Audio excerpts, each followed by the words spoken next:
Su sustancia está hecha de evocación, recuerdo, rememoración y de lo que toma del porvenir. Porque es una parte fundamental de nuestra identidad.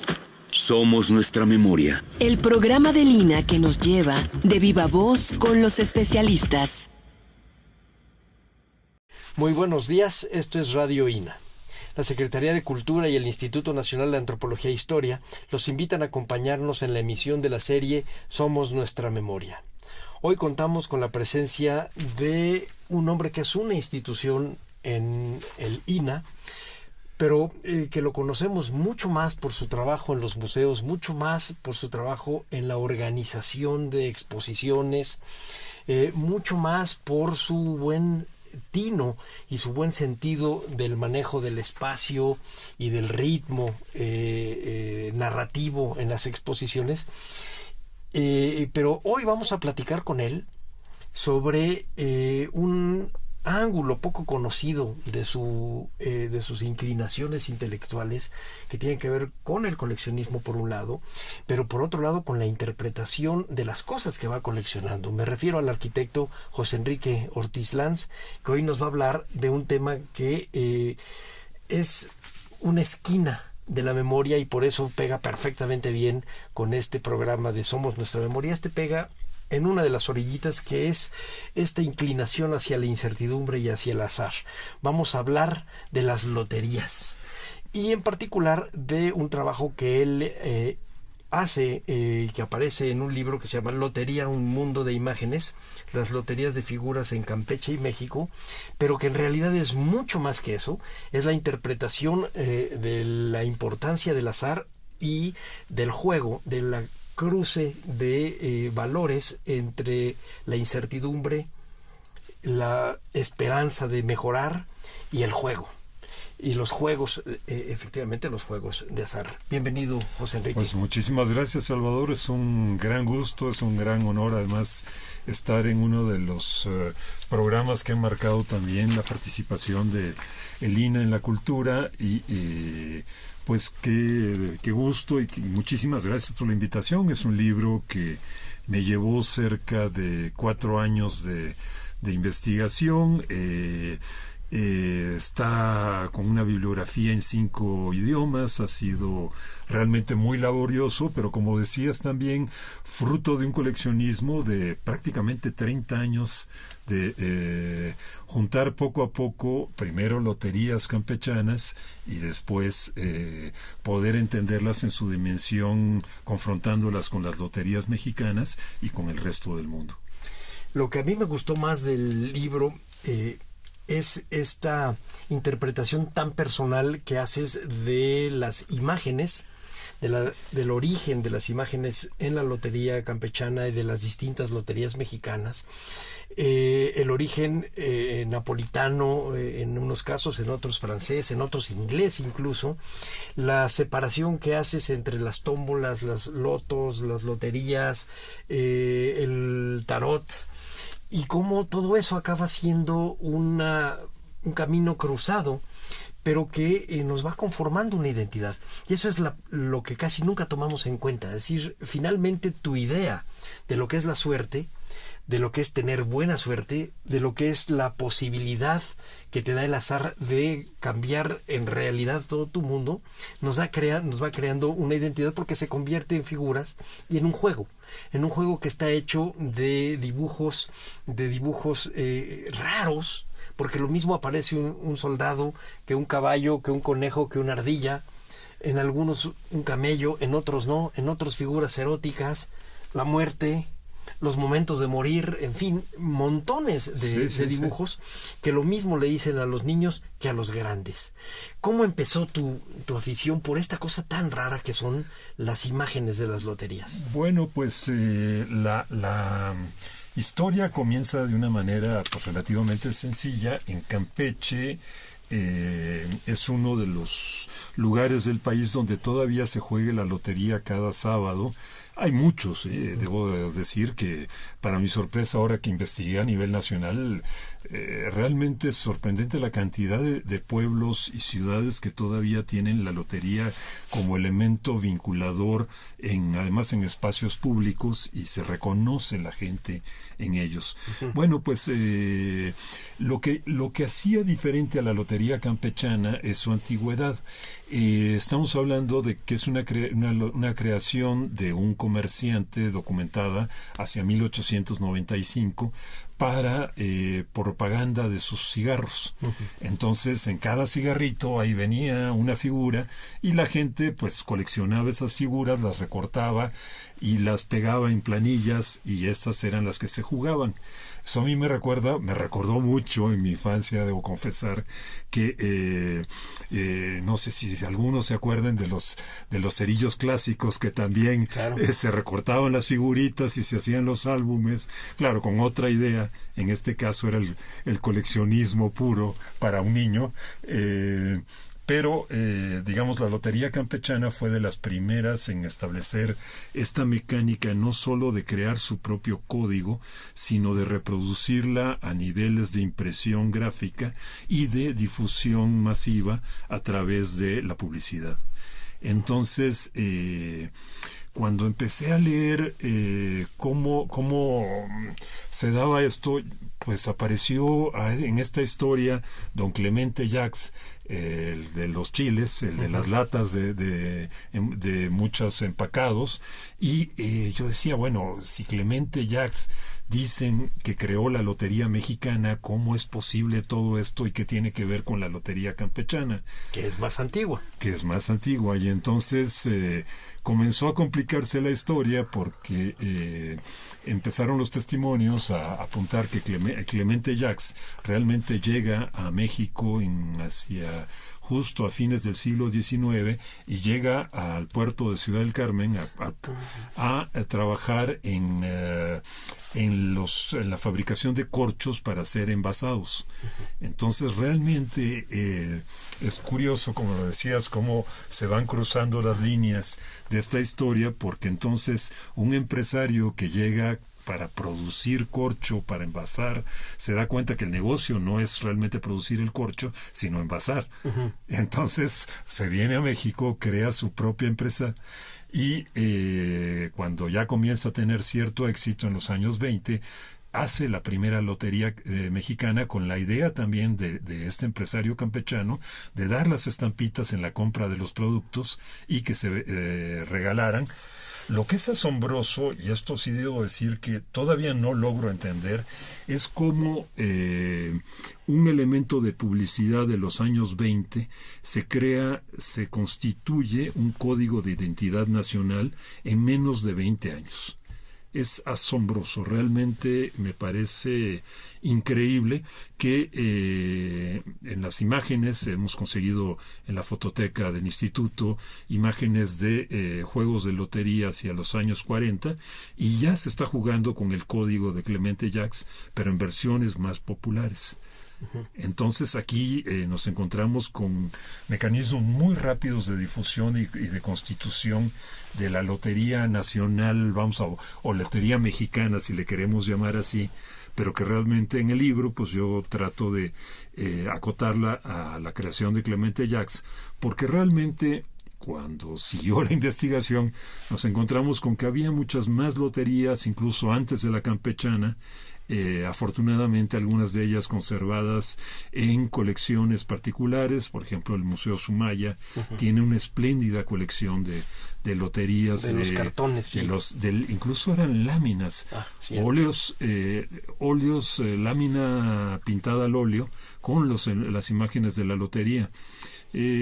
Haciendo algunos análisis allí de iconografía, y en algún momento te consulté a ti, llegamos a que eran alrededor de 1870, justo con digamos la nueva república, la república restaurada, que se constituye el código, pero se siguen manteniendo algunas imágenes todavía. Por ejemplo, esta idea de la corona de la lotería. Exacto. Es pues alusión a Maximiliano, pero sigue estando presente, a la par par de muchos elementos ya nacionales como la bandera mexicana o el tambor o el escudo, o el gorro que realmente es el gorro frigio en un origen, el gorro de la libertad, y que poco a poco lo vamos haciendo más dulce hasta que se convierte en este gorrito de mujer de pastora sí. De fines del siglo XIX.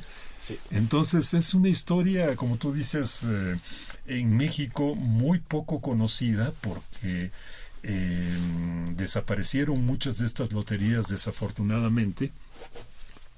Sin embargo, hay otras que gracias a la investigación del libro están apareciendo. Por ejemplo, nuestra directora del Centro INA,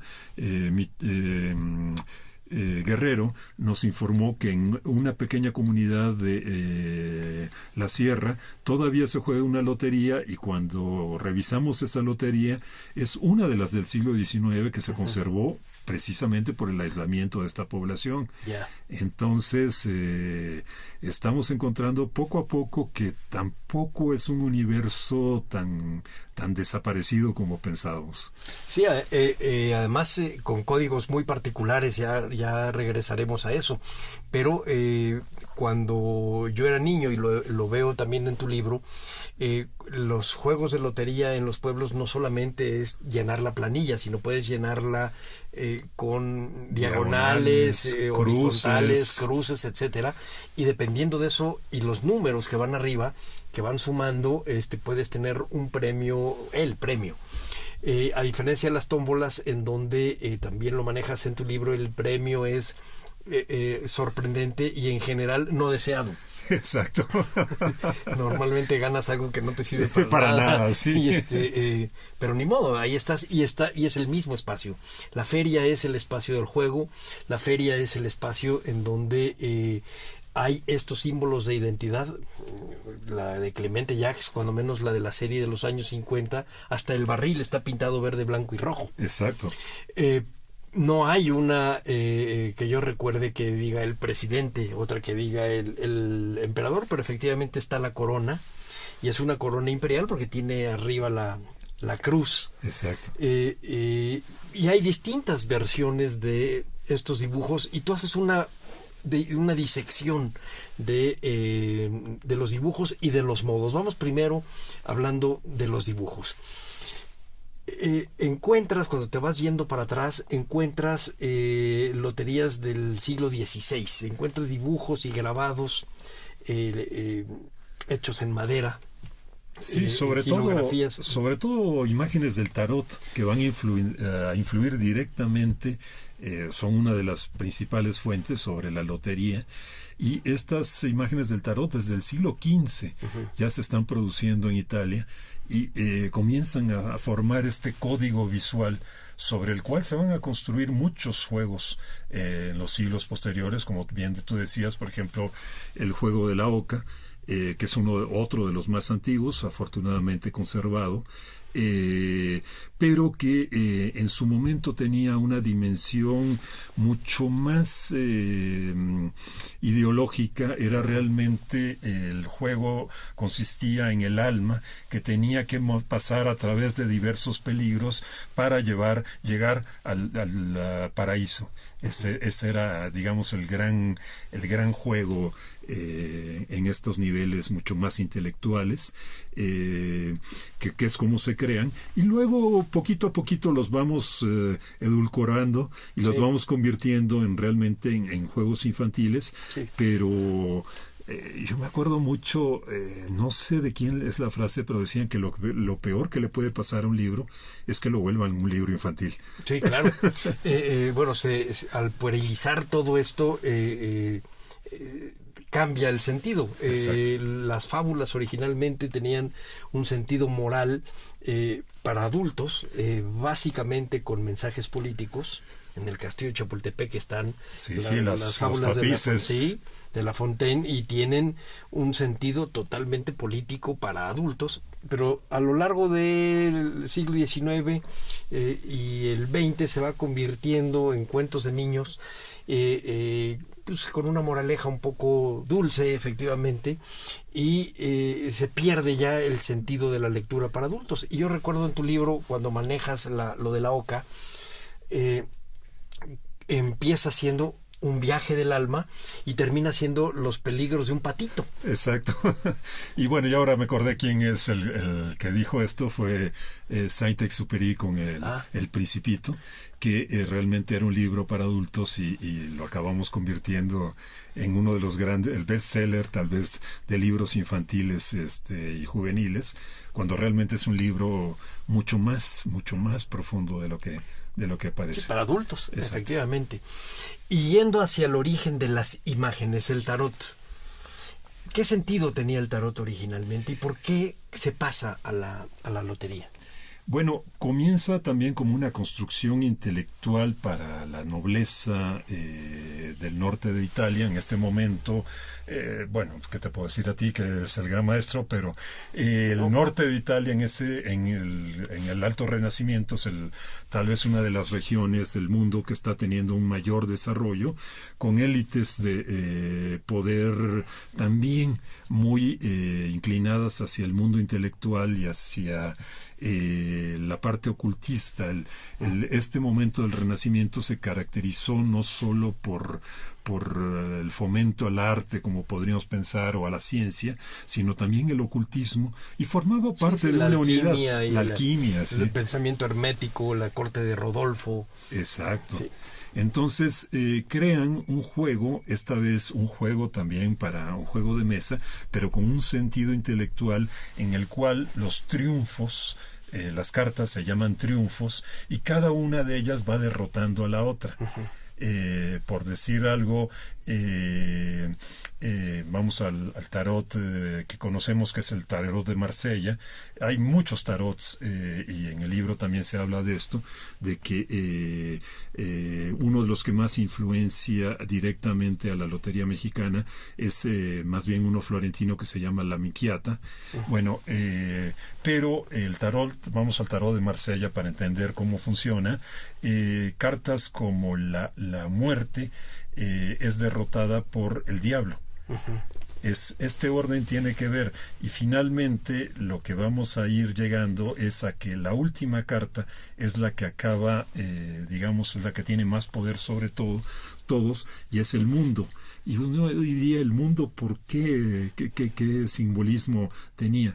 Realmente el mundo no era el mundo que pensamos ahora, el mundo nuestro, sino se estaba hablando de la Jerusalén celeste. Yeah. Entonces se tenía que hablar del triunfo sobre la destrucción de la torre. Finalmente acababa surgiendo el nuevo mundo. Ya. Y la torre en los tarots, cuando menos algunos que conozco, es la torre de Babel. Está rota. Exacto. Es una torre que realmente habla de la destrucción para volver a crear. Ya. Y es una carta muy importante para las loterías, porque de ella se deriva, por ejemplo, en el tarot que conocemos, insisto, en el de Marsella, salen dos figuras, un hombre y una mujer, están corriendo de la torre. Realmente es la destrucción del paraíso y son Adán y Eva. Claro. Entonces Adán y Eva vuelve a aparecer en la lotería campechana como una de sus figuras. En las loterías mexicanas, Clemente Jacques, la de Clemente Jacques, él decide cancelar esta figura, pero deja muchas otras del tarot. Entonces nos deja a la muerte, nos deja al diablo, nos deja al sol, a la luna. Que lo hace dulce porque se llama el diablito. Exacto. Eso es muy curioso, muy mexicano, de las loterías, que hablamos en este diminutivo tan coloquial nuestro. Entonces, por ejemplo, una imagen que a mí me pareció también muy interesante en el libro de cómo se va desenvolviendo históricamente es el negro. Que lo conocemos ahora con este nombre también muy a la mexicana, el negrito. Uh-huh.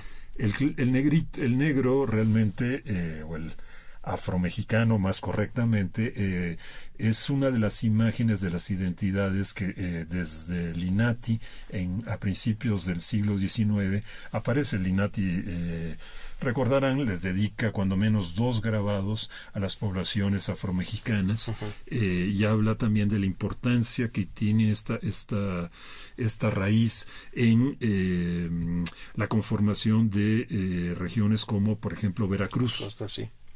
De hecho, muchos de los artículos apuntan a que jarocho precisamente va apuntando más el significado de la palabra jarocho a un origen afromestizo.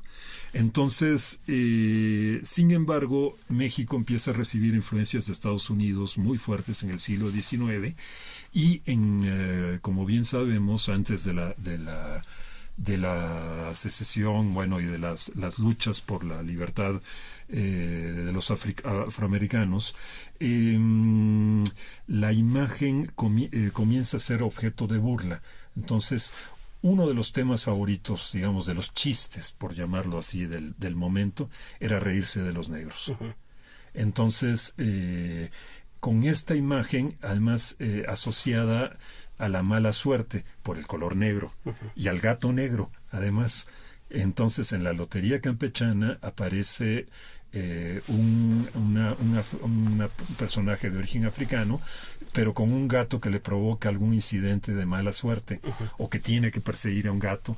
Pero bueno, lo que es muy interesante es cómo entonces Clemente Jacques, cuando tiene que crear o retomar al negrito, lo hace ya con este término cariñoso y lo viste como los bailarines de tap, claro, que de ahí va a salir la canción de Cricri, obviamente. Sí. Es decir, Cricri se inspiró en la lotería para hacer su canción. Nos tenemos que acordar que también Cricri ya parece que existió siempre, pero realmente también su aportación es de principios de la segunda mitad del siglo XX. Sí. Es hacia los años 50 y 60 su gran producción. Entonces, lo que y era veracruzano, o sea que también debió haber conocido probablemente la campechana. Exacto. Y bueno, perdón, nada más para terminar con el tema de cómo está la reivindicación de las poblaciones de origen africano. Las últimas cartas, la lotería se ha vuelto un elemento de identidad también para las comunidades mexicoamericanas. Curiosamente, uno de los grandes valores que están tomando las poblaciones chicanas es la lotería para reconstruir o reconstruir sus identidades. Y las nuevas cartas que se están creando para los juegos en la frontera ya hablan la imagen del africano o del afromexicano como el catrín, el dandy. Esto me parece la reivindicación perfecta, como de una imagen vituperada en el siglo XIX pasa a la reivindicación total en el siglo XXI. Vamos después a tocar un poquito las otras vituperadas y también tienen que ver con Linati, por ejemplo, el indio, el apache. Exacto. Y vamos a regresar ahorita otra vez al núcleo duro, que es el tarot. Me estaba acordando de un libro de Ítalo Calvino que se llama El Castillo de los Destinos Cruzados. ¿Cómo no? Y que el juego es cómo van cruzando el tarot, y efectivamente el ahorcado, el diablo y la muerte son las que van marcando el destino del relato y del protagonista. Correcto. En las loterías se pasa así, es decir, yo veo que en cada una de los cartones de la lotería hay un numerito. Sí. ¿Tienen que ver ese numerito con la posición dura o no de las imágenes?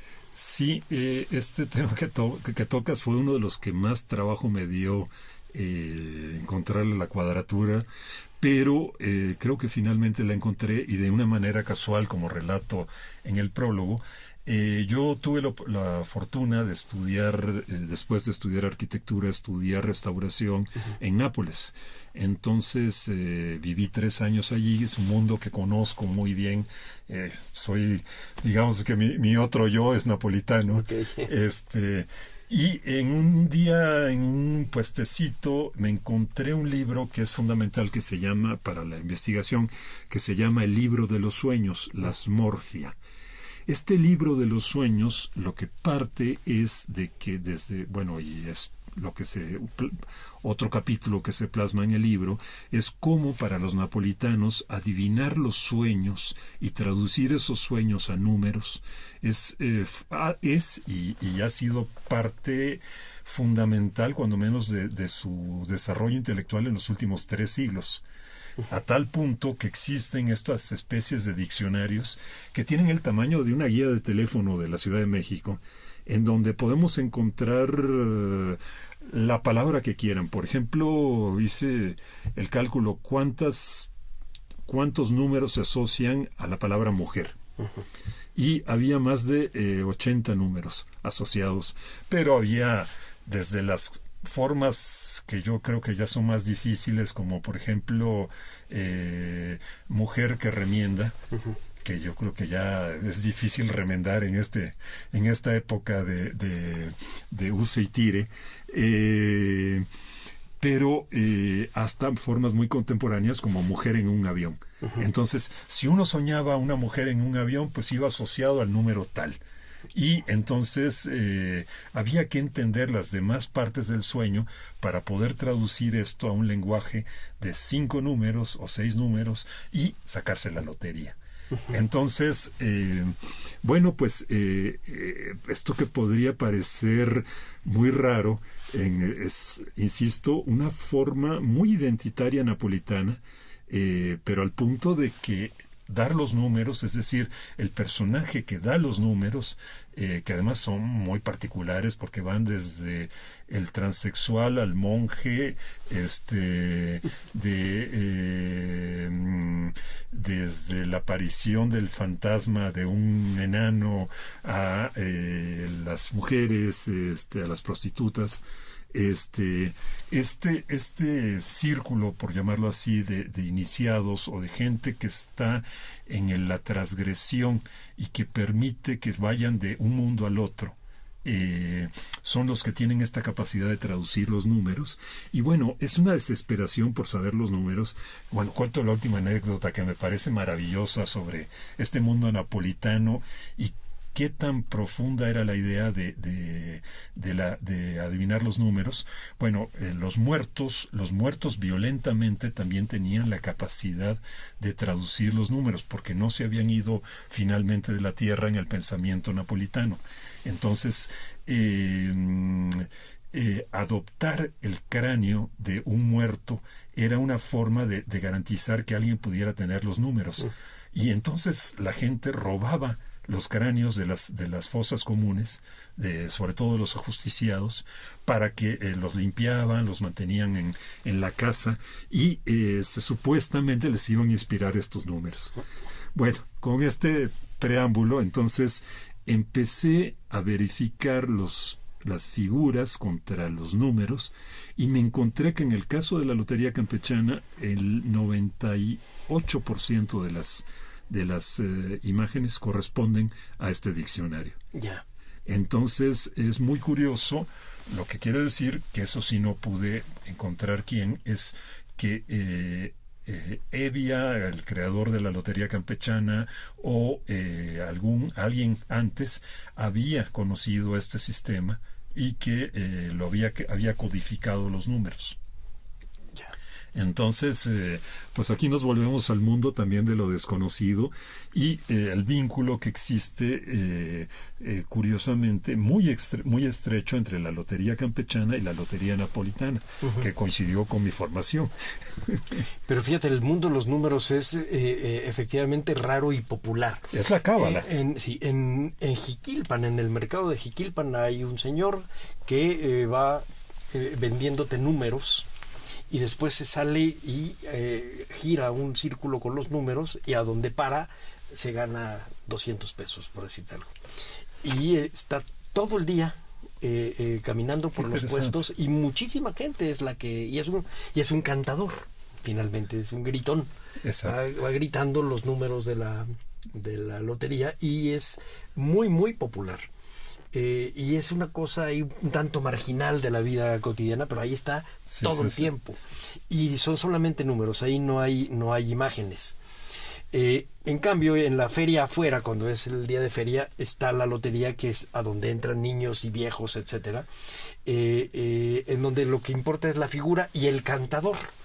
Tú haces una referencia a la idea del cantador, que tiene que usar alegorías para que uno adivine la imagen que se está tratando, porque hay una trampa y si no la adivinas no ganas. Claro, no es tan directo como que te digan la bandera y uno apunta a la bandera, sino que tiene que usarse una metáfora, una broma, un juego para que la imagen sea descubierta por la propia persona, que esta es la idea, no es decirte, sino que tú descubras. Y bueno, esto nos lleva a la importancia de cantar la lotería. Sí, claro. Esto, en la investigación también me encontré con que históricamente en Oaxaca es donde hubo los mejores cantadores, particularmente en Etla.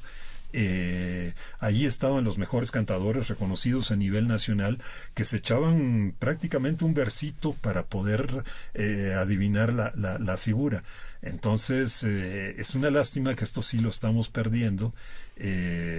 Creo que parte de la idea de este libro será rescatar también los cantares junto con las imágenes como parte de las identidades mexicanas. Sí, efectivamente hay un cuadro, un par de cuadros tuyos donde estás mencionando la figura y lo que se cantaba, cuando menos en la campechana. Exacto. Quiero recordarle a quien nos está escuchando que en esta ocasión estamos hablando de las loterías, en particular las loterías mexicana y campechana, con el autor de un magnífico libro de ese tema que se llama Lotería, un mundo de imágenes, el arquitecto José Enrique Ortiz Lanz.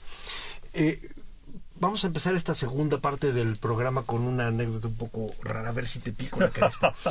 Hay un cuento de Jorge Luis Borges que se llama La lotería en Babilonia. Y el chiste es que se trata de un hombre que está narrando cómo la lotería acaba siendo realmente lo que regula en Babilonia la vida de la gente. Dice, yo durante un año fui decretado invisible, entonces nadie me veía, porque en la lotería salió que yo tenía que ser invisible y entonces ese fue mi premio. Y fui invisible y entonces podía robar pan y sin que me tuvieran que degollar.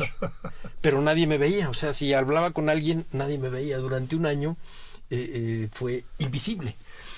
Y había una cosa que se llamaba la compañía, que era un supergobierno que se movía todos los días con una lotería. Cuando yo veo tu libro, me doy cuenta que hay una parte de nuestro ser que se mueve específicamente con la lotería. Es decir, por más que tengamos un pensamiento lógico y un pensamiento histórico, nos movemos entre los números, el azar, la incertidumbre, la esperanza de poder ganar algo y de salir de pobres con un billete de lotería, sí. O cuando menos de irnos divirtiendo e irnos reconociendo en las imágenes de tus loterías. Me gustó mucho, por ejemplo, que manejas dos de las series de las loterías de Clemente Jacques. Yo conocí sí, conocimos saberlo, una nada más, y probablemente partes de otra, porque cuando veo las imágenes, tu libro está magníficamente editado, entonces tiene unas imágenes clarísimas y es entretenido, divertido. Realmente vale la pena que la gente se acerque al libro. Pero me acuerdo la primera, que es El gallo de Clemente Jacques. ¿Por qué el gallo? Bueno, este ha sido uno de los temas también que me motivaron a investigar el por qué. El gallo, realmente como símbolo, está muy ligado a los países gálicos, sí, a los franceses y a Portugal. De hecho, es el símbolo de identidad de ambos países. Entonces, durante mucho tiempo se pensó que el gallo era por identificación, porque Clemente Jacques había creado la lotería esta de los años 20, entonces que había tomado al gallo. Lo que sí encontré es que el gallo formaba parte de las imágenes que se usaban en los juegos mexicanos mexicanos y europeos desde mucho antes.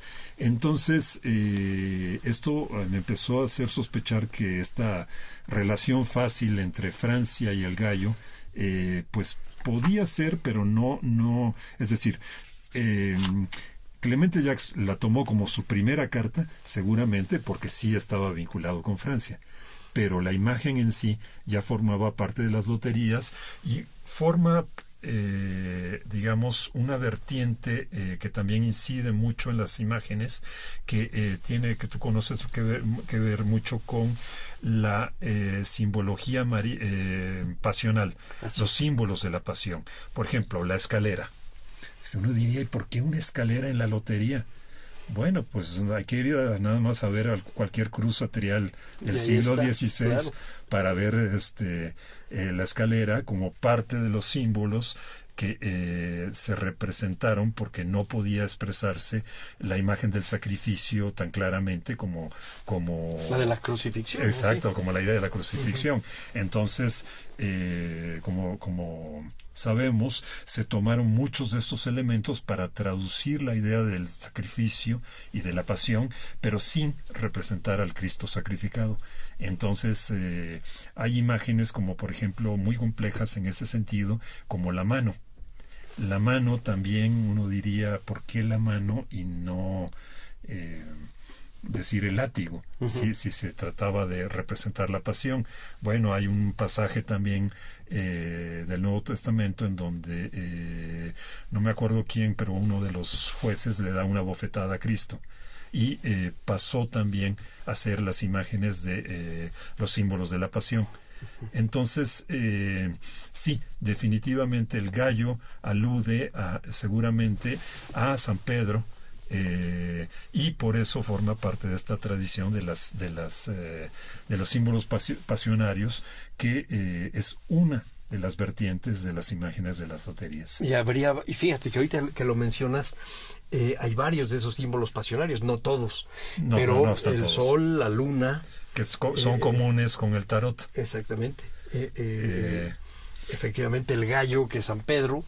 Exacto. La escalera, la mano, y hay por allí otros que vamos a ver. La calavera. Es muy curioso en la lotería de Clemente Jacques que existen dos símbolos que tienen que ver en una primera lectura con la idea de la muerte.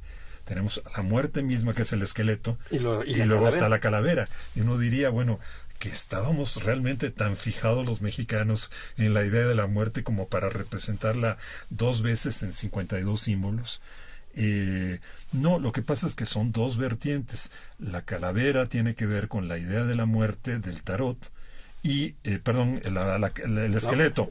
El esqueleto tiene con la idea de la muerte del tarot, y la calavera tiene que ver con el Gólgota y con la parte de abajo de las cruces pasionales que se ponía esta calavera precisamente. Que es la calavera de Adán. Exacto. Que se relaciona además con la imagen de Adán y Eva, que Exacto. ya quitó Clemente Jacques, pero que sí viene en la campechana. Exacto. Es la número 24, por lo que veo aquí. Estoy haciéndote trampa, pero lo estoy viendo de este lado. Si me hubieras preguntado, yo no te hubiera podido decir.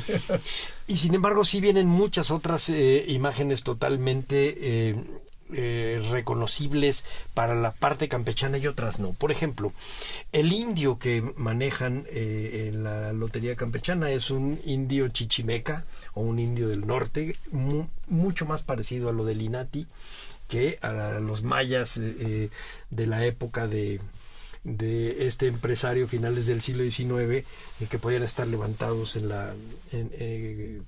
el Chan Santa Cruz o en estos lugares. Exacto. En la guerra de castas. Pero por ejemplo hay una fortaleza que sí se parece a otras cosas que has trabajado tú, que son las fortalezas contra los piratas. Exacto, sí. Y que es típicamente campechana. Esa fortaleza a lo mejor aquí no nos dice nada en la lotería mexicana. No recuerdo que hubiera en la de Clemente Jacques la fortaleza. No la hay, pero en la de Posada, que es anterior, sí existe la torre, le llaman... la torre sí. La torre, pero la torre que tiene que ver con la idea de fortaleza, que también es otra vez imagen del tarot, como decíamos, de la torre que es destruida por la fuerza de Dios, es el rayo que parte la torre, para destruir, para crear. Pero que te decía yo, es la Torre de Babel, es el rayo que parte la torre para dispersar al hombre. Exacto. Pero creo que lo que mencionas es fundamental. Otro de las grandes fuentes para la creación de las imágenes de las loterías mexicanas fue la búsqueda de identidad del siglo XIX de los mexicanos. Esta nos llevó primero a la tipología que nos fueron marcando viajeros como Claudio Linati, que bien señalabas, que además es, no es el primero, pero es uno de los precursores en cómo nos reconocemos los mexicanos y cómo vamos categorizándonos. Es casi una continuación de las castas, los cuadros de castas, cuadros de castas, sí. Pero en una nueva lectura mucho más del siglo XIX, con personajes muy interesantes. Hay otro libro fundamental para este tema de las identidades de los mexicanos, que es precisamente Los mexicanos pintados por sí mismos. Sí. Entonces de ahí salen muchas de las imágenes. Por ejemplo, la dama, que es un tema muy divertido. Todo hay que entender que las loterías se juega sobre la idea del doble sentido. Es decir, la lotería, yo estoy seguro que tuvo dos lecturas, dos formas de jugarse. Una para adultos y otra para niños. La de niños, desafortunadamente la para adultos se perdió en México, la de niños se conservó. Pero la de adultos, que era con estos versitos y las burlas, todo lo que hacían era reírse de los personajes y crear, digamos, juegos de palabras y juegos sobre las identidades. En un siglo tan misógino como fue el siglo XIX, el 20, toda nuestra historia, pero el siglo XIX fue particularmente rico en plasmar imágenes de la misoginia mexicana. Por ahí en el libro también vas a ver una serie que conseguí en La Lagunilla, muy interesante, de tarjetas también de regalo. Son figuras muy pequeñas, pero por ejemplo me acuerdo mucho de la tamalera.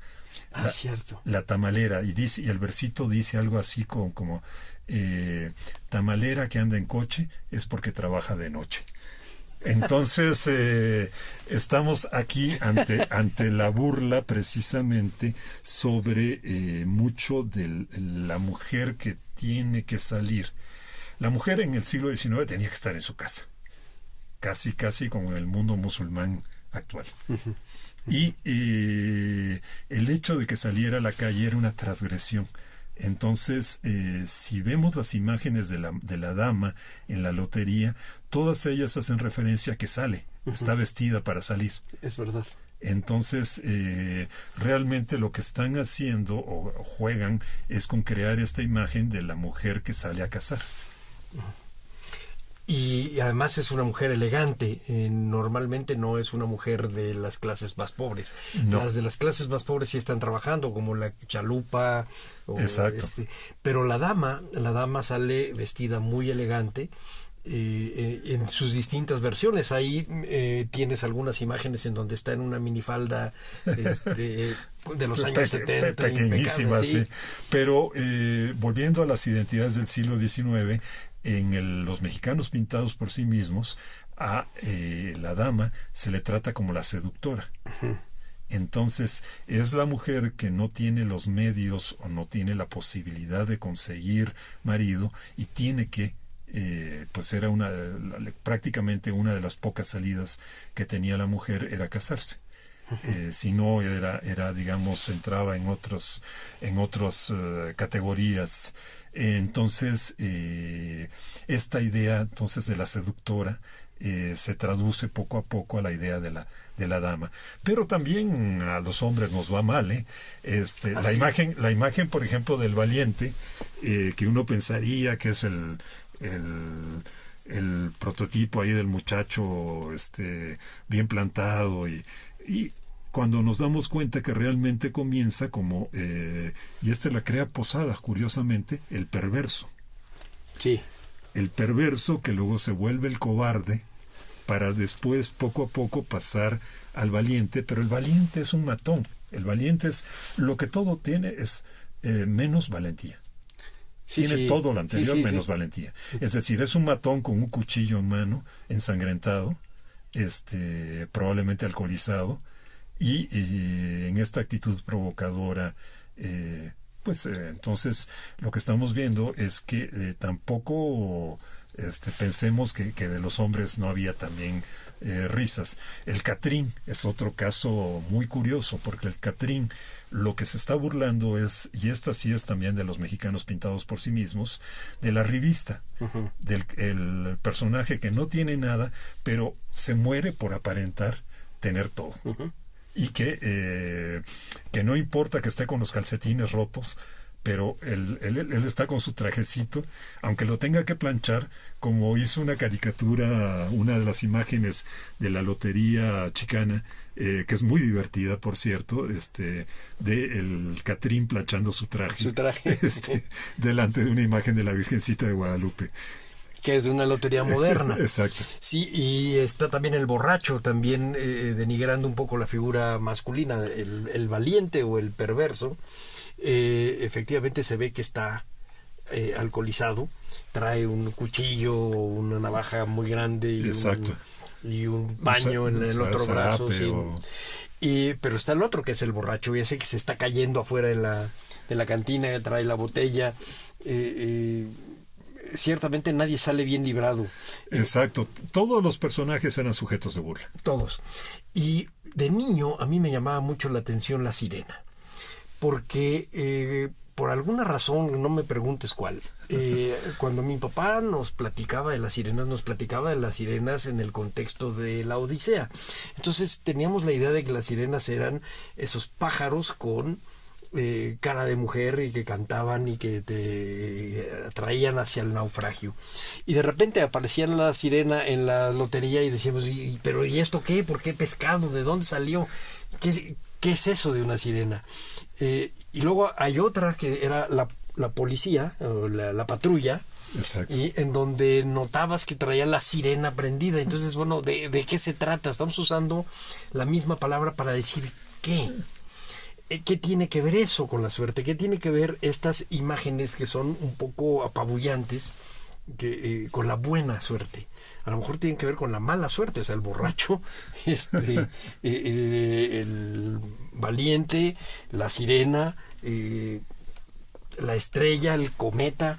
¿Qué pasa? ¿Cómo los relaciona uno con este juego de la suerte? Estás metiéndote en un terreno totalmente fangoso, que es el de la suerte, el del azar. Sí, que en el fondo, pues el azar y particularmente estos juegos de mesa, porque digamos en el libro también hay un par de capítulos muy breves, eso sí, donde hablo de la importancia del juego desde épocas muy antiguas, el transgredir la normalidad o la cotidianidad a través del juego es parte ya muy antigua, y también que sabemos que hasta en México en época prehispánica hubo varios juegos, que desafortunadamente muy pocos se conservan, pero bueno, no tenemos un juego de imágenes que se haya conservado como tal, pero la idea de transgredir en la cotidianidad es fundamental, y la única forma de hacerlo es a través del juego, digamos dentro de los parámetros digamos que se aceptan socialmente. Y eso tiene que ver con el asunto de la sirena. Lo que iba finalmente, y lo trabajas muy bien en tu libro, hay una parte erótica muy muy muy clara aunque no transparente, no sé si no sea una contradicción, es decir, es muy clara porque una vez que la notas, ahí está, Sí, sí. aunque a lo mejor de niño no lo ves, pero evidentemente cuando yo era niño lo que más me llamaba la atención de La Sirena, ustedes ya se pueden imaginar qué era. Entonces hay una parte que manejas muy bien en tu libro, que es no solo las loterías eróticas, sino el erotismo dentro de la lotería y hasta en la cantada. Sí, que esto es fundamental. Por ejemplo, en México se ha perdido también desafortunadamente este juego erótico en la lotería, como decía, el juego para adultos. Tenemos noticias, por ejemplo, en Nápoles se sigue jugando y es muy fuerte la cantada, ahora les cuento, pero también en América, en Centroamérica, la lotería mexicana tuvo un gran impacto. En Guatemala se juega todavía y en Honduras tenemos referencia donde el cantar es muy picaresco, es muy fuerte. Allí sí sigue siendo una lotería para adultos. Pero volviendo a la napolitana,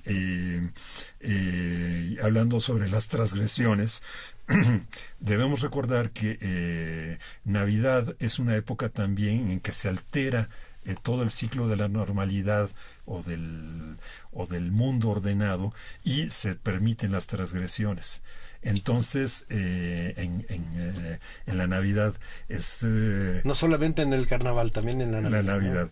Y el cantar de la lotería napolitana la hace un transexual que entonces puede jugar entre la imagen masculina y la femenina para burlarse de todos los que están en la mesa, y son realmente muy fuertes. Yo creo que a la cantina más plantada de la Ciudad de México, si llegara un transexual de estos, los hace ponerse rojos. ¿Te acuerdas algunos ejemplos? ¿Pones en tus libros algunos? No sé, pero por ejemplo, creo que el uno que hace referencia al apio, y el que dice, y entonces se supone que este personaje se agarra cierta parte, dice, el que lo tenga, que lo meta en el cubo del que está aquí junto. Sí. Y hay un capítulo en donde hablas, pues hay que decirlo, tal como lo pones acá, que es el maromero, porque así es como está además dibujado el maromero con los huevos para arriba, y todo este juego acaba siendo efectivamente muy transgresor. Es un juego. Exacto. Siempre es un juego. Incluso en la época finales del virreinato, cuando era un juego dirigido por el Estado, tengo idea que incluso San Carlos alguna vez fue patrocinado por la lotería, y acaba siendo hasta el día de hoy de beneficencia pública, es decir, sigue siendo un juego totalmente abierto, es democrático. Tiene esta parte en la lotería de las estampitas, esta parte de una transgresión que va un poquito más allá de lo que hemos imaginado, y que tiene que ver con nuestra manera de pensar la sexualidad, incluso en la identidad mexicana. Es decir, cuando pones a la dama, sí, o a la chalupa, es una mujer mexicana, no estamos poniendo... Sí. Cuando estás hablando del borracho, ahí no tiene que ver, pareciera, con algún asunto de sexualidad, hasta que ves la imagen, y sí tiene que ver con falta de pudor que se pierde con el alcohol, porque está desfajado, se le ve el ombligo. Exacto. Efectivamente, ahí hay yo no sé si tienes el dato de quiénes fueron los que idearon y dibujaron además de Posada, que ya nos dijiste, las loterías campechana y mexicana, la de Clemente Jacques. ¿Quiénes fueron los artistas? No sabemos. Curiosamente, no existe documentación al respecto de quiénes fueron los creadores. Solo conocemos entonces a los patronos, por llamarlo así, y los que la patentaron. Porque además es muy curioso, pero tienen patentes. Sí, claro, tienes razón. Tanto la campechana como la mexicana está patentada y con derechos registrados. Entonces, lo que fue muy curioso es que existe el registro, pero no existe la memoria de las imágenes anteriores. Uh-huh. Yo tuve ocasión de hablar con con los nuevos dueños de Clemente Jacks, la fábrica está en Querétaro, y pues estaban entusiasmadísimos también con el libro, porque pues ellos tenían las imágenes y los derechos actuales, pero no tenían todas las imágenes anteriores. Debo decir, para aquí sí con un poco de preocupación, que tampoco en México tenemos esas imágenes. Ni siquiera yo conozco un museo que tenga esas imágenes. Yeah. Ni siquiera yo las tengo, es decir, como coleccionista tampoco las tengo. Las tuvimos que conseguir en Estados Unidos. Hay un gran coleccionista y eso sí, muy gentilmente, cuando supo de la importancia del proyecto, nos dio imágenes de alta resolución de todas las loterías, sobre todo la de los 20, que desafortunadamente está perdida aquí en México. Ya. Yeah. Hay algunas imágenes raras. ¿Qué le diría a un campechano un volcán en erupción? Ese es, por ejemplo, una imagen absolutamente ajena a Campeche. Seguramente allí es una transliteración directa del mundo de Nápoles. Sí. Nos acordamos ahí de la presencia del Vesubio. Sí. Es parte de todas las imágenes. Cualquier tarjeta postal de Nápoles sin el Vesubio no es de Nápoles. Es, claro.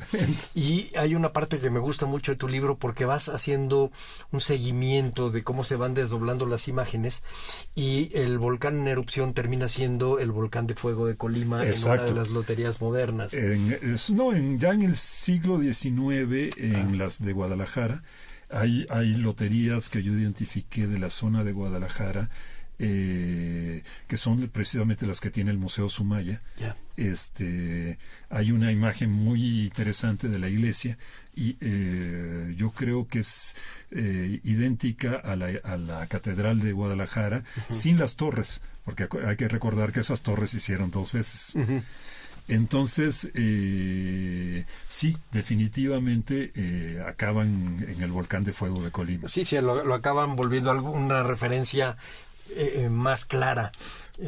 Pero lo que sí me gustaría también comentar es la importancia, que ya lo hemos mencionado, pero recalcarlo es fundamental, la importancia que tienen las loterías para las poblaciones mexicoamericanas.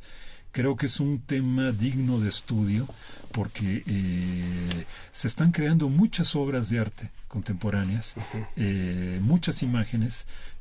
Basta cualquiera que nos escuche que se metan a la red y van a encontrar con imágenes sorprendentes de las loterías reinterpretadas por los mexicoamericanos o chicanos sobre nosotros mismos.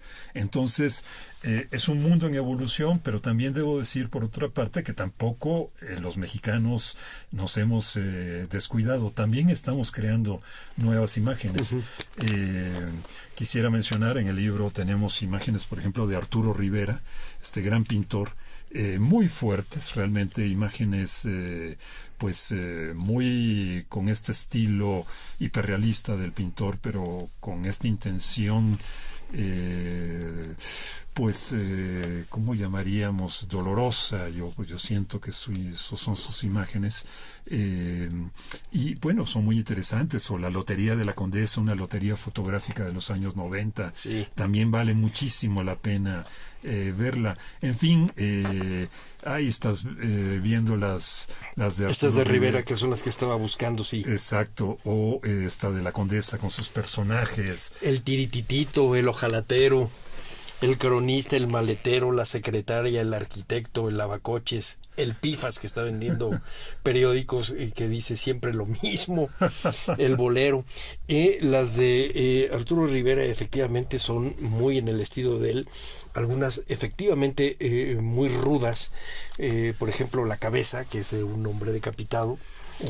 Perdón que te interrumpa, en particular el angelito me pareció una imagen muy fuerte para que nuestros escuchas puedan imaginarla. Pues es un niño esqueleto solo con la cabeza, digamos, real, Con alas. Con alas, pero pues es una calavera, es un esqueleto, perdón. Y me contaba Avelina Lesper, quien me ayudó con algunas de estas imágenes, que Arturo le explicaba que realmente se trata de su hermanito, la representación de el hermano menor de Arturo, quien murió de niño y tuvo unos problemas físicos muy fuertes y lo llevaron a tener grandes dolores.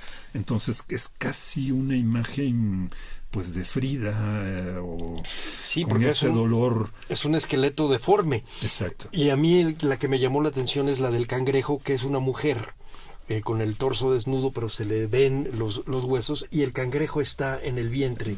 Y yo lo que primero que pensé es, el cangrejo es el símbolo de cáncer, y es el cáncer que les da a las mujeres. Pudiera ser, habría que preguntarle con él. Pero realmente es una lotería notable. Y bueno, las chicanas, insisto, con temas como la migra, como todos estos elementos de una cultura que nos es lejana a nosotros, pero que para ellos son elementos de identidad, también son fundamentales. Entonces, yo insisto en que hay que empezar a pensarnos en México con una dimensión mucho más allá de nuestro territorio. La cultura mexicana está presente en Estados Unidos, está presente en Centroamérica, al igual que desde luego elementos de la cultura americana están presentes aquí, y elementos guatemaltecos también que han permeado, como por ejemplo, la imagen de las sirenas. Sí. Es mucho más de antigua que de la Ciudad de México. Sí. Pero bueno, vivimos realmente en un mundo que trasciende más la idea del muro y de la frontera, que el libro de la lotería es una muestra muy clara de qué tan vivas son las tradiciones de un lado y de otro. Pues estoy seguro que se va a acabar. Está muy bien hecho, muy bien editado. Las imágenes son magníficas. Ahí quisiera reconocer el trabajo de una gran editora, Encia Verducci, que con este nombre que uno diría italiano, es totalmente mexicana, bueno, México-italiana, pero Encia nació en Campeche, nació en Italia, pero vivió desde los 3 meses en Campeche, hija de mamá campechana, conoce profundamente la cultura campechana y conoce también la italiana. Por eso pensé que podía ser la editora ideal para este libro, y resultó perfecta. Realmente un gran trabajo. Sí, es un gran trabajo editorial. Estoy seguro que este libro les va a encantar. Se va directamente a una de las orillas de nuestra memoria y de nuestra manera de pensarnos y de no pensarnos. de disfrutarnos. De disfrutarnos, efectivamente. Bueno, pues no me queda más que darte las gracias, José Enrique. A nombre de Radio INA, doy por terminada esta emisión, que fue posible gracias a la generosa presencia del arquitecto José Enrique Ortiz Lanz, que sé que tiene en estos momentos un montón de trabajo, pero que se dio el tiempo para estar sentado aquí con nosotros en esta hora. Gracias a nuestros escuchas por su atención. Les sugerimos consultar más de nuestra producción a través de www.radio.ina.gov.mx. En la realización, la Dirección de Medios de Comunicación a través de la Subdirección de Radio INA, con Gabriela Marentes al frente. En la producción, Evanibaldo Morales. En los controles técnicos y edición, Rubén Martínez. Yo soy Salvador Rueda. Hasta la próxima.